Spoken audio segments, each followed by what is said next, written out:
اور اب خبر تفصیل سے NC صدر ڈاکٹر فاروق عبداللہ نے JK بینک کو PSU میں تبدیل کرنے کے معاملے پر کہا کہ اس سلسلے میں کافی عرصے سے منصوبہ بندی چل رہی تھی. اس سے قبل بھی اس طرح کی کوششیں کی گئیں تاہم انہیں کامیابی حاصل نہیں ہو پائی. فاروق عبداللہ اسکمز کی جانب سے منعقدہ ایک تقریب کے موقع پر میڈیا سے بات کر رہے تھے. اس موقع پر ڈاکٹر فاروق عبداللہ نے گورنر SP ملک کی جانب سے JK بینک کی خود مختاری پر دیے گئے بیان کا خیر مقدم کیا. So the moves of taking bank over have been in pipeline for a long time. They haven't succeeded till then, but probably in the governor's rule they thought they will succeed. What do you make, sir, of the governor's yesterday's statement about the bank? I think he did say that he will not be able to change the status of the bank. He did say that. So that's a good news. ادھر CPIM کے senior leader اور MLA Kulgam محمد یوسف تارگامی نے JK bank معاملے پر governor کے فیصلے کا خیر مقدم کیا. CPIM لیڈر کا کہنا ہے کہ JK بینک کو ریاستی اسمبلی کے سامنے شفاف اور جواب دہ بنایا جانا چاہیے. تارگامی نے JK بینک کو RTI کے دائرے میں لانے کی بھی وکالت کی. کے بارے میں فائنانس منسٹر صاحب نے ہاؤس میں کہا کہ مجھے دکھ ہے کہ یہ جانکاری دیتے ہوئے کہ جموں کشمیر بینک کی صحت خراب ہے.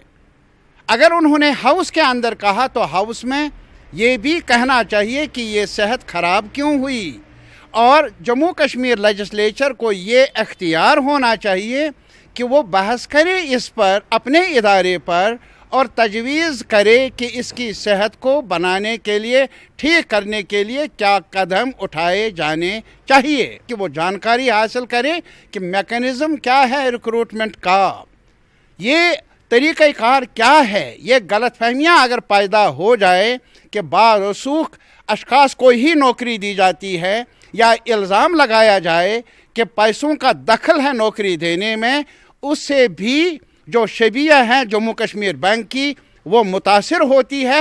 اس لیے اس کا چہرہ صاف رکھنے کے لیے ضروری ہے کہ ایک ایسا میکانزم وضع کیا جائے جس سے ٹرانسپیرنسی ہو اور جواب دہی آ جائے J&K لیجسلیٹو اسمبلی کے سامنے.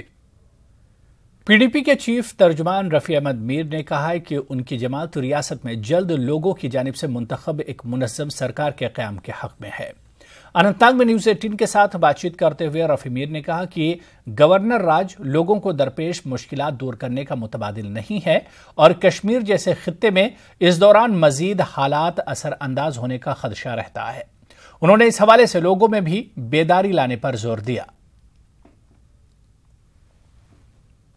فوری طور ضرورت ہے ایک اچھی سرکار، ایک منظم سرکار اور ایک مضبوط سرکار کی، اور لوگوں کو بھی اس بارے میں سوچنا چاہیے اور فوری آگے آ جانا چاہیے کہ وہ اپنے من کے مطابق، اپنے منشے کے مطابق ایک جمہوری سرکار کا ڈھانچہ بنائے اور فوری طور الیکشنز ہو جائے. اس میں کوئی خرابی، کوئی ایسی میٹنگ نہیں کی ہے ابھی تک جہاں ہم نے پری پول الائنس کے بارے میں کوئی میٹنگ لی ہو یا کوئی فیصلہ لیا ہو.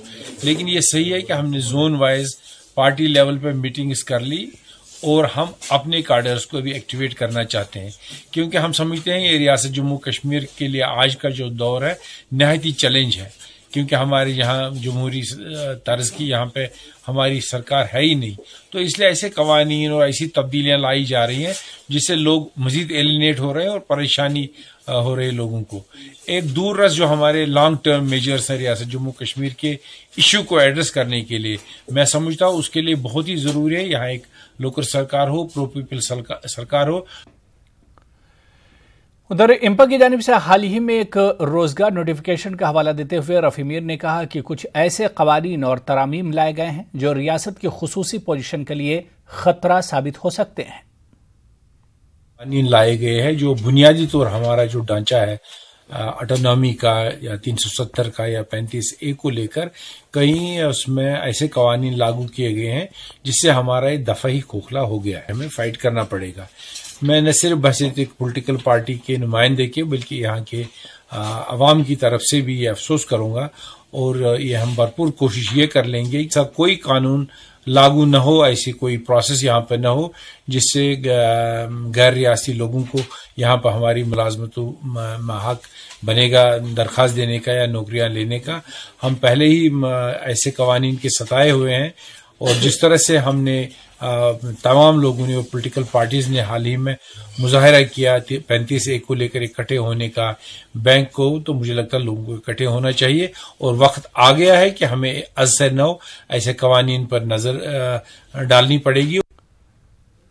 لیہ میں chief executive councillor Jamyang Namgyal اور B J P M L C Tsering Dorje نے لداخ کو مرکز کے زیر انتظام علاقہ قرار دینے کی مانگ کی۔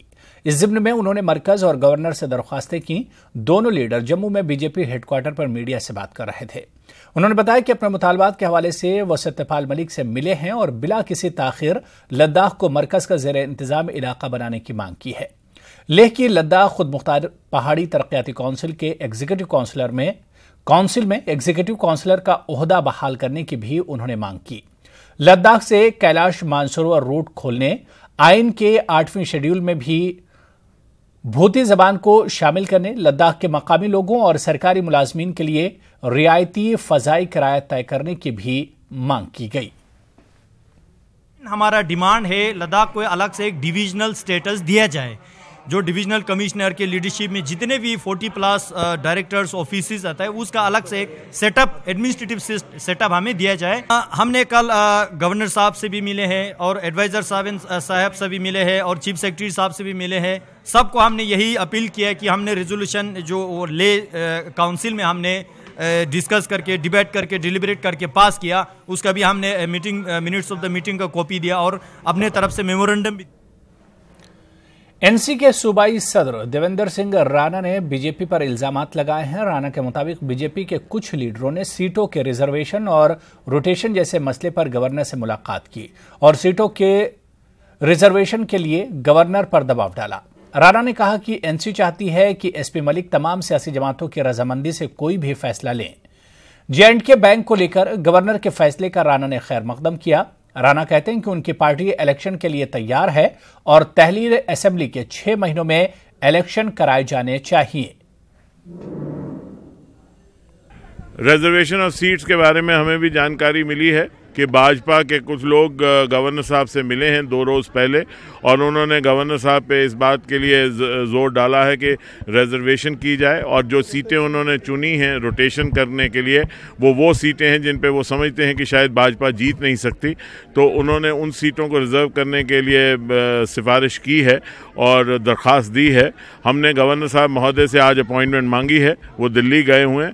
ہمارا کہنا یہ ہے کہ ایسا کوئی بھی فیصلہ جو کانسٹیٹیوشنل فیصلہ ہو اس کو گورنر صاحب کو نہیں کرنا چاہیے، ان کو انتظار کرنا چاہیے ایک سرکار بنے جو جمہوری طریقے سے بنی ہو، اس کا کریں۔ یہ بھی دروازہ کھٹکانا ہوگا، ہم کھٹکائیں گے۔ جو بھی ایسا فیصلہ ہے جو جمہوری قدروں کے خلاف ہے یا جو کہ کانسٹیٹیوشن کے ساتھ چھیڑ چھاڑ ہے، گورنر صاحب ایک قابل آدمی ہیں، میں پوری امید رکھتا ہوں جیسے انہوں نے سجاد لون کو نہیں بنانے میں اپنا پورا زور لگایا، ایسا چھیڑ چھاڑ بھاجپا کے کہنے پہ وہ نہیں کریں گے۔ پی ایس یو بنانے سے وہی حالت ہوتی جو جے کے ایس ایف سی کی ہے، ایس آر ٹی سی کی ہے یا باقی سڈکو کی ہے، اور ہم نہیں چاہتے کہ جموں کشمیر بینک جو ایک اتنا پریمیئر انسٹیٹیوشن ہے اس کو ایس ایف سی بنا دیا جائے۔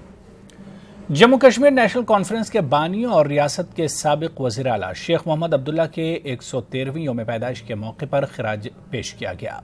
اس موقع پر ان کے اہل خانہ جن میں ڈاکٹر فاروق عبداللہ، عمر عبداللہ، ڈاکٹر شیخ مصطفیٰ کمال نے ان کے مزار واقع نسیم باغ پر گلباری کر کے فاتحہ پڑھی۔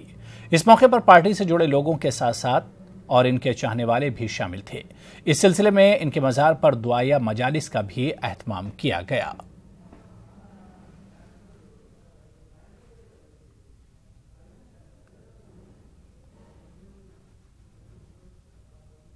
آج شہر کشمیر کا 113واں جنم دن تھا۔ آج سے ٹھیک 37 سال پہلے انہوں نے انتقال کیا۔ 77 سال کی زندگی میں جو اس نے جدوجہد کی وہ ساری دنیا جانتی ہے۔